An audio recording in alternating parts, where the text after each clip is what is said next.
നമസ്കാരം, ഭാരത് ലൈവിലേക്ക് സ്വാഗതം. നമസ്കാരം.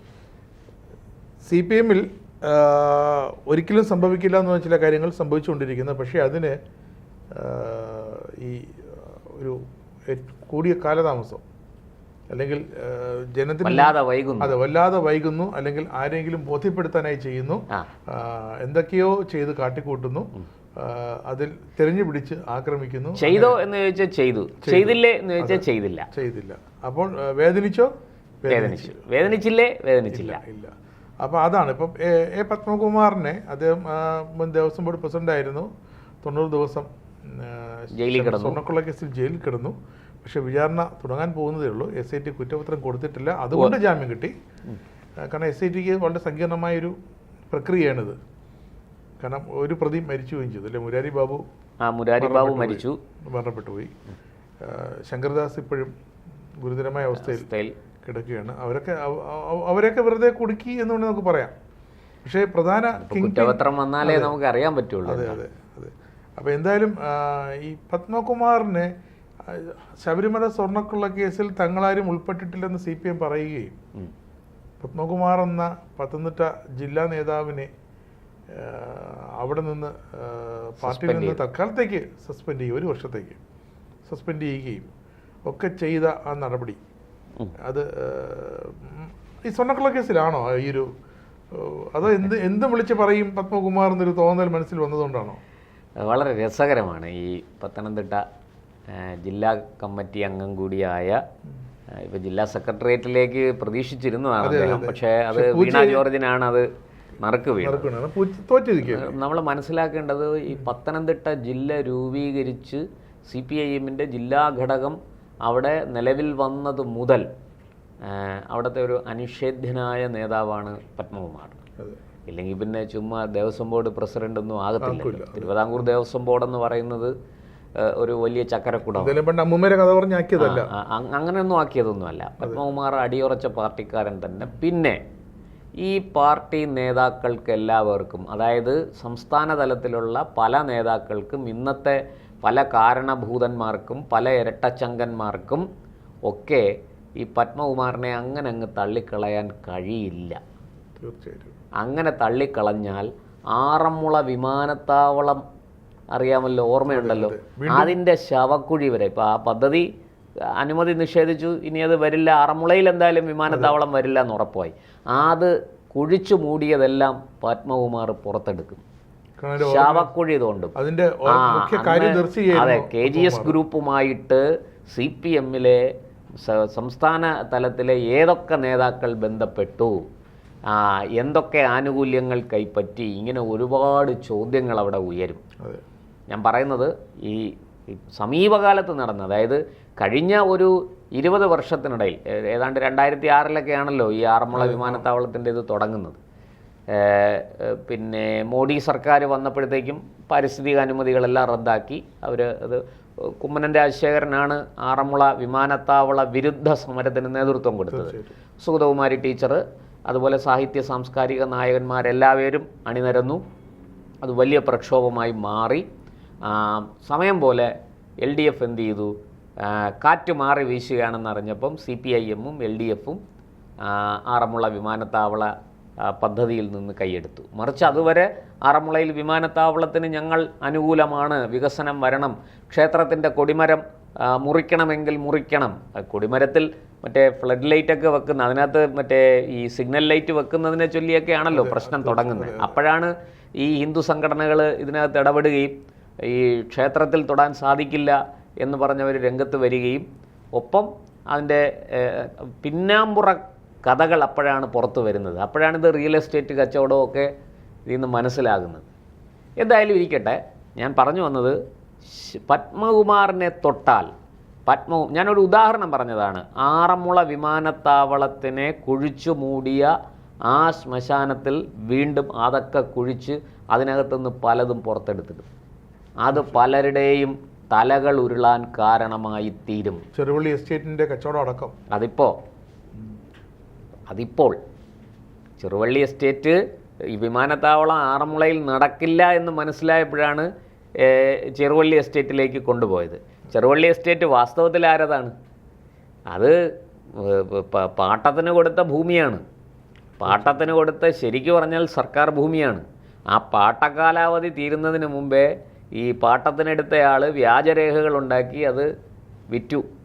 അങ്ങനെ അത് കൈമറിഞ്ഞ് ഇപ്പോൾ അത് ഇരിക്കുന്നത് ഈ ബിലീവേഴ്സ് ചർച്ചിന്റെ കൈവശമാണ്. കെ പി യോഹന്നാൻ അന്തരിച്ച BS-ന്റെ കാലത്ത് റവന്യൂ സെക്രട്ടറി ആയിരുന്ന നിവേദിത പി ഹരിന്റെ ശക്തമായ ഇടപെടൽ കൊണ്ടാണ് ഇതൊക്കെ പുറത്തു വന്നത്. പക്ഷേ അവരുടെ കയ്യിലും വില കിട്ടും. അത് മാത്രമല്ല, BS-ന്റെ കാലത്ത് അന്ന് ഈ ഭൂമി കയ്യേറ്റം, മൂന്നാറിലടക്കമുള്ള ഭൂമി കയ്യേറ്റങ്ങൾക്കെതിരെ ശക്തമായി കോടതിയിൽ വാദിക്കാൻ സുശീല ഭട്ടാണ്. ഈ സുശീല ഭട്ട് VS-മായിട്ടുള്ള ഒരു എന്താ പറയുക, ആ ഒരു ടീം, രാജമാണിക്യത്തെ പോലെയുള്ള IAS ഉദ്യോഗസ്ഥർ, അതുപോലെ സുരേഷ് കുമാറിനെ മാറ്റി നിർത്തിയിട്ട് നമുക്ക് ഈ കാര്യം ചർച്ച ചെയ്യാനേ സാധിക്കില്ല. മുതിർന്ന IAS ഉദ്യോഗസ്ഥനായ സുരേഷ് കുമാർ ഇല്ലെങ്കിൽ ഈ കയ്യേറ്റങ്ങളൊന്നും പുറത്തു വരില്ലായിരുന്നു. തീർച്ചയായിട്ടും. മൂന്നാറിലെ പൂച്ച, അതെ, VS-ന്റെ 3 പൂച്ചകളിൽ ഏറ്റവും പ്രധാനം. പിന്നെ ഒന്ന് രാജു നാരായണസ്വാമിയും ഒന്ന് നമ്മുടെ ഋഷിരാജ് സിംഗും ആയിരുന്നല്ലോ. അപ്പോൾ ആ 3 പൂച്ചകളെ നയിച്ച പ്രധാനപ്പെട്ട പൂച്ചയാണ് രാജു നാരായണസ്വാമിക്ക്. ഇപ്പോഴാണ് ശ്വാസം വീണത്. ഇപ്പോഴാണ് സൈനികക്ഷേമ ഡയറക്ടറായിട്ട് ഇപ്പം സെക്രട്ടേറിയറ്റ് നിയമനം കൊടുത്തിട്ടുണ്ട്. ഇപ്പോഴും അതുവരെ അദ്ദേഹം അടുക്കളയ്ക്കും പുറത്തായിരുന്നു. നമുക്ക് ഈ രാജു നാരായണസ്വാമിയിലേക്ക് പോയാൽ നമ്മുടെ വിഷയം ഇവിടെ നിൽക്കില്ല. പക്ഷേ ഇവരെല്ലാവരും ഈ ഭൂമി കയ്യേറ്റം, പ്രത്യേകിച്ചും പത്തനംതിട്ട ജില്ലയിൽ നടന്നിരിക്കുന്ന ഭൂമി കയ്യേറ്റം, അതിന് രാഷ്ട്രീയ പാർട്ടികൾ നൽകിയിരിക്കുന്ന ഒത്താശ, ഇതെല്ലാം വലിയ ഒരു നെറ്റ്വർക്ക്, വലിയൊരു മാഫിയയാണ്. ഇത് പത്മകുമാർ എടുത്ത് പുറത്തിടും. പത്മകുമാറിനെ പേടിക്കണം, പത്മകുമാറിനെ ഭയക്കണം. ഇല്ലെങ്കിൽ പത്മകുമാർ വിളിച്ചു പറയും പലതും. അതാണ് ഇപ്പം എന്താ പറയണേ, അത് പാർട്ടി പുറത്താക്കുന്നതിന് മുന്നോടിയായിട്ട് 1 വർഷത്തെ സസ്പെൻഷൻ കൊടുക്കും. ശരിയാണ്. അതെങ്ങനെയാണ്? ശരിയാണ്. ആരുടെ കാര്യത്തിലാണ് ആ ഒരു മാനദണ്ഡം പാലിച്ചിട്ടുള്ള പാർട്ടി? പാലിച്ചിട്ടുണ്ട്. അതായത് MV രാഘവനെ പുറത്താക്കുന്നതിന് മുമ്പ് ബദൽ രേഖ അത് എത്ര കാലമായി കൊണ്ടുവന്ന, ആയിക്കോട്ടെ എത്ര വർഷമാണെങ്കിലും ശരി, MV രാഘവനെ, ഗൗരിയമ്മയെ ഒക്കെ സസ്പെൻഷനിൽ നിർത്തി. എന്നിട്ട് പുറത്താക്കുന്നതിന് മുമ്പ് അവർ പറഞ്ഞത്, സസ്പെൻഷൻ കാലയളവിലും അച്ചടക്കം ലംഘിച്ചുകൊണ്ട് പാർട്ടി വിരുദ്ധ പ്രവർത്തനങ്ങളിൽ ഏർപ്പെടുകയും പാർട്ടി ശത്രുക്കൾക്ക് പാർട്ടി രഹസ്യങ്ങൾ ചോർത്തിക്കൊടുക്കുകയും ഒക്കെ ചെയ്തു. ഇതാണ് സസ്പെൻഷൻ കാലയളവിൽ ഇത് ചെയ്തതുകൊണ്ട്, ഇതുകൂടി ചെയ്തതുകൊണ്ട്, അതായത് അച്ചടക്കത്തോടു കൂടി മര്യാദയ്ക്ക് പാർട്ടിക്ക് വഴിപ്പെട്ട് പാർട്ടിക്ക് വിധേയരായി പ്രവർത്തിക്കുന്നതിന് പകരം അവിടെ പാർട്ടിയെ വെല്ലുവിളിച്ചുകൊണ്ട്, അച്ചടക്കം ലംഘിച്ചുകൊണ്ട് പാർട്ടി വിരുദ്ധ പ്രവർത്തനങ്ങളിൽ ഏർപ്പെട്ടു. ഇതാണ് MV രാഘവനെ ക്യാപിറ്റൽ പണിഷ്മെൻ്റ് കൊടുക്കുക. അവർ പറയുന്ന ക്യാപിറ്റൽ പണിഷ്മെൻറ്റ് പാർട്ടിയിൽ നിന്ന് പുറത്താക്കുക എന്നുള്ളതാണ്. അതുപോലെ ഗൗരിയമ്മയെ പുറത്താക്കിയതൊക്കെ അങ്ങനെ പറഞ്ഞു. അങ്ങനെയാണെങ്കിൽ ഇന്ന് കേരളത്തിലെ നമ്മുടെ ചാനലുകളിലെ നല്ലൊരു വിഭാഗം മാധ്യമപ്രവർത്തകരെയും പാർട്ടി പുറത്താക്കേണ്ടി വരും. പാർട്ടി രേഖകൾ പുറത്താക്കിയതിന് പാർട്ടിക്കാരെ മാത്രം. അല്ല, അത് ശരിയാണ്, ഇരിക്കട്ടെ. അപ്പോൾ ഇത് ഇപ്പം ന്യായീകരിക്കുന്ന അങ്ങനെയാണ്. പത്മകുമാറിനെതിരെ നടപടി എടുത്തില്ലേ? ഇല്ല. അപ്പോൾ പത്മകുമാറിനെ എതിരെ നടപടി വേണമെന്ന് വാദിക്കുന്ന ആൾക്കാർ ഹാപ്പിയാണ്, അവർ സംതൃപ്തരാണ്. എന്താ കാര്യം? ഇപ്പോൾ നടപടി എടുത്തു, സസ്പെൻഷനിലായില്ലേ, 1 വർഷം കഴിയട്ടെ, ഇനി അച്ചടക്കം ലംഘിച്ച പുറത്താക്കും. അപ്പോൾ പത്മകുമാറിനെ അനുകൂലിക്കുന്ന ആൾക്കാരോ, അവർ നടപടിയെടുത്തില്ലേ? ഇല്ല. തൽക്കാലം ഇന്ന് മാധ്യമങ്ങളുടെയൊക്കെ കണ്ണി പൊടിയിടാൻ, ജനങ്ങളെ മുന്നിൽ എന്തെങ്കിലും പറഞ്ഞു നിൽക്കണമല്ലോ. സ്വർണ്ണക്കൊള്ള കേസിൽ പത്മകുമാറിന് പിഴവ് പറ്റി. പത്മകുമാർ സ്വർണ്ണക്കൊള്ളയ്ക്ക് കൂട്ടുനിന്നെന്നല്ല പറയണത്. ദേവസ്വം ബോർഡ് പ്രസിഡന്റിന്റെ നേതൃത്വത്തിലാണ് ഈ സ്വർണ്ണക്കൊള്ള നടന്നതെന്നല്ല പറയുന്നത്. പത്മകുമാർ എഴുതിയതാണോ ചെമ്പെന്ന് എഴുതി ചേർത്തത് പത്മകുമാറാണോ അല്ലയോ, അതിനൊന്നും ഒരു വ്യക്തമായ ഉത്തരവില്ല. പക്ഷേ പിന്നെ പത്മകുമാറിന് പിഴവ് പറ്റി, വീഴ്ച പറ്റി. പത്മകുമാർ ജാഗ്രത കാണിച്ചില്ല, പത്മകുമാർ അവധാനതയോടെ പ്രവർത്തിച്ചില്ല. അപ്പോൾ നടപടി എടുത്തില്ലേ? തൽക്കാലം ജനങ്ങളെയൊക്കെ ഒന്ന് പറഞ്ഞു നിർത്തണമല്ലോ. ഇപ്പോൾ വലിയ തോൽവിയൊക്കെ ഉണ്ടായിരിക്കുകയല്ലേ, 35 സീറ്റിൽ ഒതുങ്ങിയില്ലേ. ഒരു രാജ്യസഭ MPയെ പോലെ നമുക്ക് അങ്ങോട്ട് അയക്കാൻ പറ്റുന്നില്ലല്ലോ. അതിനി BJPയുടെയോ കോൺഗ്രസിൻ്റെയോ ഒക്കെ കാല് പിടിക്കണം അല്ലേ? ഒരു പൊതുസമ്മതനായ സ്ഥാനാർത്ഥിയെ നമുക്ക് നിർത്താൻ വേണ്ടിയിട്ട് അങ്ങനെയാണെങ്കിൽ കോൺഗ്രസും ഇന്ത്യ മുന്നണി എന്തായാലും കേരളത്തിലും വന്നു കഴിഞ്ഞു. അപ്പോൾ പിന്നെ കോൺഗ്രസ് പറയുന്ന ഒരു പൊതുസമ്മതനായ സ്ഥാനാർത്ഥിയെ നിർത്തി കോൺഗ്രസിൻ്റെ ബാക്കി വോട്ടുകൾ കൂടെ കിട്ടുമ്പോൾ ഒരാളെ വിടാം, അല്ലേ? അപ്പോൾ അങ്ങനൊരു സമവായത്തിലെത്താനേ പറ്റുള്ളൂ. അതുകൊണ്ട് നമുക്ക് ജനങ്ങളെ മുന്നിലൊന്ന് പറഞ്ഞു നിൽക്കണ്ടേ? ജനമല്ലേ വോട്ട് ചെയ്ത് നമ്മളെ തോൽപ്പിച്ചത്. അതുകൊണ്ട് പത്മകുമാറിനെ ഒന്ന് സസ്പെൻഡ് ചെയ്തിരിക്കുന്നു. സസ്പെൻഷനൊക്കെ വെറും രേഖകളിൽ. പത്മകുമാർ ഇപ്പോഴും പാർട്ടിക്കാരൻ തന്നെ, ഇനിയും പാർട്ടിക്കാരൻ തന്നെ. ഇങ്ങനെ രണ്ട് വള്ളത്തിൽ കാലുന്ന പത്മകുമാറിനോട് മനസ്സിലാവണ്ടേ ഈ ന്യായം? അല്ല, പത്മകുമാറിന് മറ്റാരെക്കാളും നന്നായിട്ട് പത്മകുമാറിന് മനസ്സിലാവും. കാരണം എന്താണെന്നറിയാമോ? പത്മകുമാറിൻ്റെ കയ്യിലിരിക്കുന്ന തുറുപ്പ് ചീട്ട് ആ ദൈവതുല്യനായ ഉന്നത പദവിയിൽ ഇരിക്കുന്ന ആളിനെ കുറിച്ചാണ്. അതാണ് നമ്മൾ മുമ്പൊരു ചർച്ചയിൽ കുറച്ച് സമയം മുമ്പേ നമ്മൾ ചർച്ച ചെയ്ത വിഷയത്തിൽ നമ്മൾ പറഞ്ഞതാണ്. അല്ല, ഞാനത് മുൻ മന്ത്രിയാണോ മുൻ മന്ത്രിമാരിൽ മുഖ്യൻ ആണോ എന്നൊന്നും പറയുന്നില്ല. പക്ഷെ ഒരു കാര്യം സത്യമാണ്, പത്മകുമാർ വിചാരിച്ചാൽ ചിലരുടെ മുഖം മൂടികൾ വലിച്ചു കീറാൻ പറ്റും. നമ്മളൊക്കെ കാണുന്നതിനേക്കാൾ അറിയുന്നതിനേക്കാൾ കേൾക്കുന്നതിനേക്കാൾ ഞെട്ടിക്കുന്ന പല സത്യങ്ങളും പറയാൻ പത്മകുമാറിന്. സംസ്ഥാന സമിതിയിൽ കഴിഞ്ഞ ദിവസം MP Govindan, party secretary MP Govindan പറഞ്ഞൊരു ഒരു വാക്ക് അദ്ദേഹം തന്നെ മാധ്യമങ്ങളുടെ മുന്നിൽ പുറത്തു വന്ന് നിഷേധിച്ചു. അപ്പോൾ തന്നെ മനസ്സിലായി അദ്ദേഹം പറഞ്ഞു എന്നുള്ളത്. ചെയ്തില്ലെന്ന് പുറത്തു വന്ന് പറയുന്നതാണല്ലോ അവരുടെ.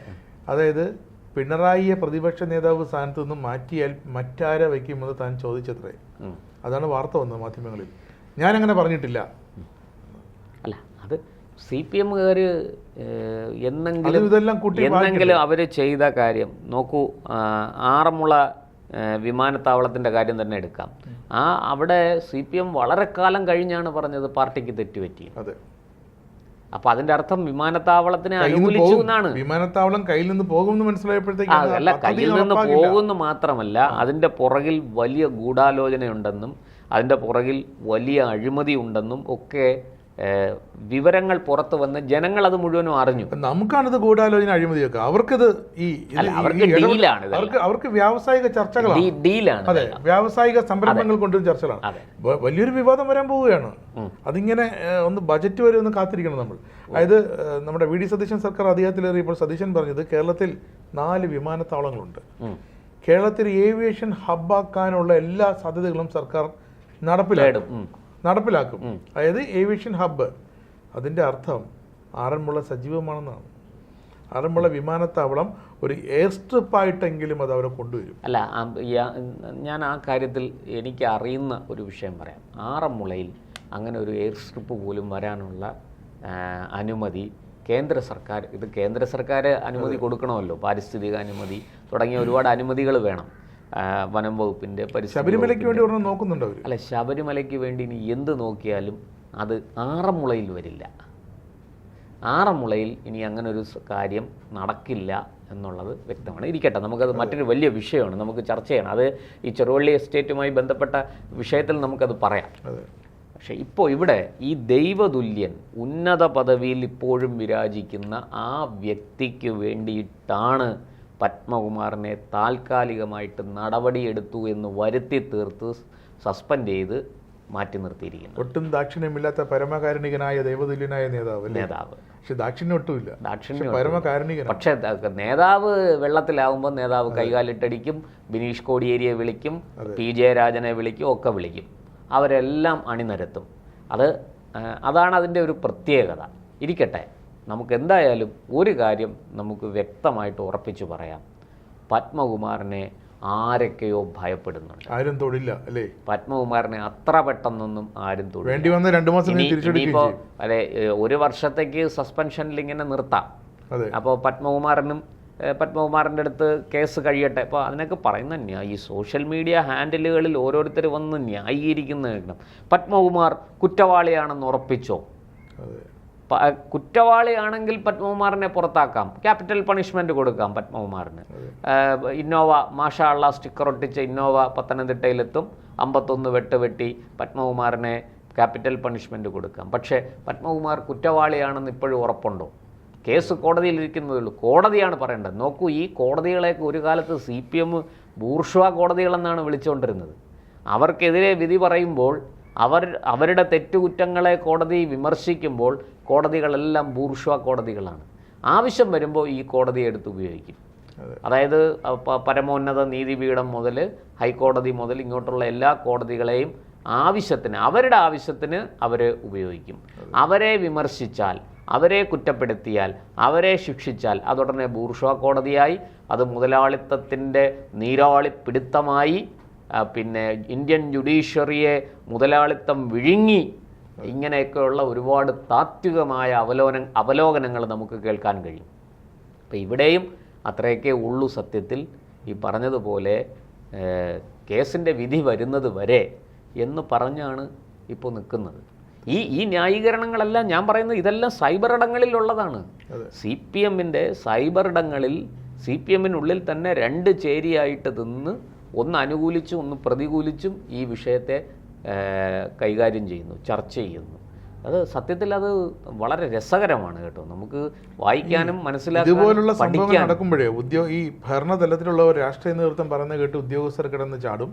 ഈ ചാടുന്ന ഉദ്യോഗസ്ഥർ മറ്റേ കൊഞ്ചി ചാടിയാൽ നെഞ്ചോളം, ആദ്യം ചാടിയാൽ മുട്ടോളം, പിന്നെയും ചാടിയാൽ ചട്ടിയോളം. അതാണ് സർക്കാർ ഉദ്യോഗസ്ഥരുടെ അവസ്ഥ. നോക്കൂ, നമ്മുടെ ഈ പത്മകുമാരനെ മാറ്റി നിർത്തിയാൽ ആ പ്രതിപ്പട്ടിയിൽ ആരൊക്കെയാണ് ഉള്ളത്? മറ്റുള്ള ദേവസ്വം ബോർഡ് ഉദ്യോഗസ്ഥരാണ്. പത്മകുമാറും ദേവസ്വം മെമ്പർമാർ രണ്ടുപേരും ഒഴിച്ചാൽ ബാക്കി എല്ലാവരും അതിൽ ഉദ്യോഗസ്ഥന്മാരാണ്. അതിനപ്പുറത്തോട്ട് എൻ വാസു ഉദ്യോഗസ്ഥനായിരുന്നു, പിന്നീട് മെമ്പറായ ആളാണ്.